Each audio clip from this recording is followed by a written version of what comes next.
이번에는 매우 중요한 데이터 스트럭처, Circular Queue를 알아볼 것이에요. 이는 어느 알고리즘 사이트에서도 확인할 수 있지만 리트코드 같은 경우 문제번호 622번에서 확인할 수 있어요.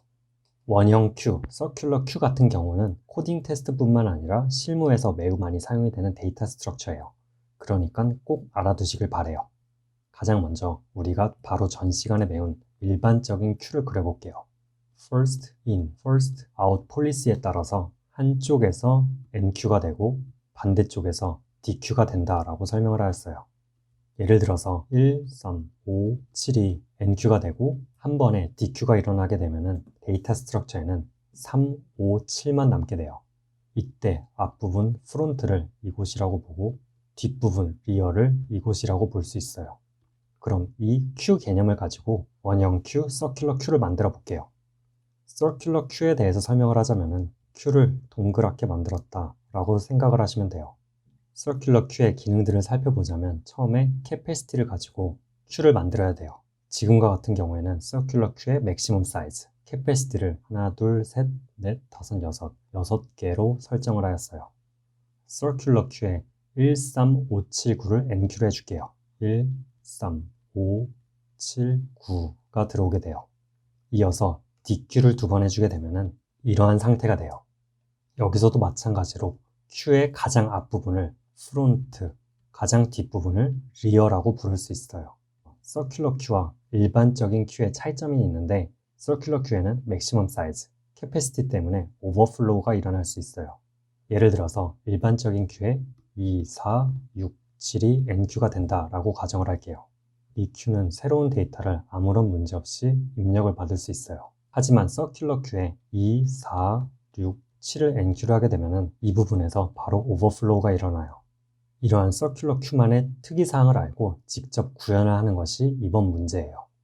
당연히 컴퓨터 메모리는 이러한 동그라미 구조가 아니기 때문에 우리는 서큘러 Q를 리니어한 데이터 스트럭처로 구현을 해야 돼요. 다른 말로 어레이가 되겠죠. 그럼 픽스드 사이즈가 6인 서큘러 Q를 어레이를 통해서 만들어 볼게요. 처음에 1, 3, 5, 7을 NQ로 해줄게요. 그럼 오른쪽 서큘러 Q에는 1, 3, 5, 7이 들어오게 되고 왼쪽 픽스드 사이즈 어레이에는 1, 3, 5, 7이 들어오겠죠. 서큘러 Q에서의 프론트는 이곳을 의미하고 리어는 이곳을 의미해요. 마찬가지로 프론트 인덱스는 0이 되고 리어 인덱스는 3이 돼요. 이어서 DQ를 두 번 해줄게요. 프론트부터 두 칸이 빠지면서 두 개의 엘리멘트가 삭제가 되겠죠. 역시나 픽스드 사이즈 어레이에서도 프론트 인덱스를 두 칸을 옮겨주면 돼요. 이어서 2, 4, 6을 NQ로 해줄게요. 오른쪽 서큘러 Q 같은 경우에는 2, 4, 6이 들어오면서 리어의 위치가 이곳으로 옮겨져요.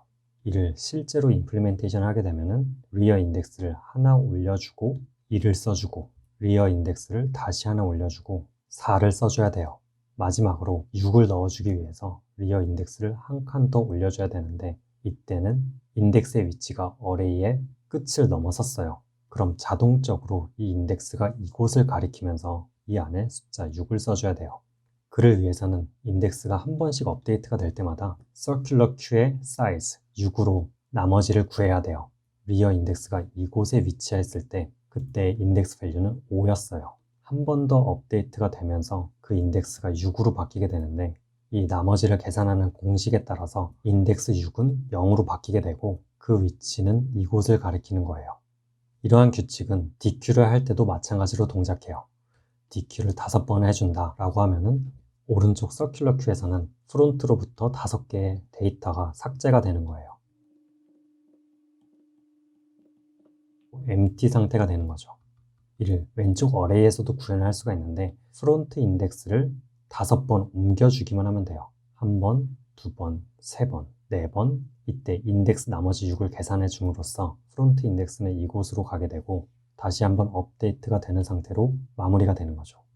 여기서도 마찬가지로 이 데이터 스트럭처는 비게 되는 거죠. 결국 이러한 픽스드 사이즈 어레이를 통해서 서큘러 Q를 구현할 때 가장 핵심적인 내용은 인덱스가 조정이 될 때마다 그 나머지를 계산해야 된다는 거죠. 그 나머지를 계산하게 되면 데이터 스트럭처에서 프론트 인덱스와 리어 인덱스를 정확하게 가리킬 수 있게 되는 거죠.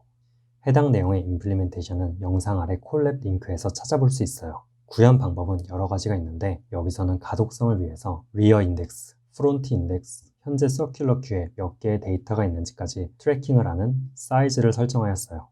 이 임플리멘테이션 같은 경우에는 리어 인덱스의 초기 값을 -1로 설정하였어요. 다시 한번 말하지만 여러 가지 방법으로 서큘러 큐를 구현할 수 있기 때문에 이 코드를 정답으로 생각할 필요는 없어요. 결국 서큘러 큐의 핵심은 인덱스가 업데이트가 될 때마다 나머지를 계산한다 라는 점 다시 한번 강조하면서 이번 영상 여기서 마무리하고 바로 다음 문제 풀어볼게요.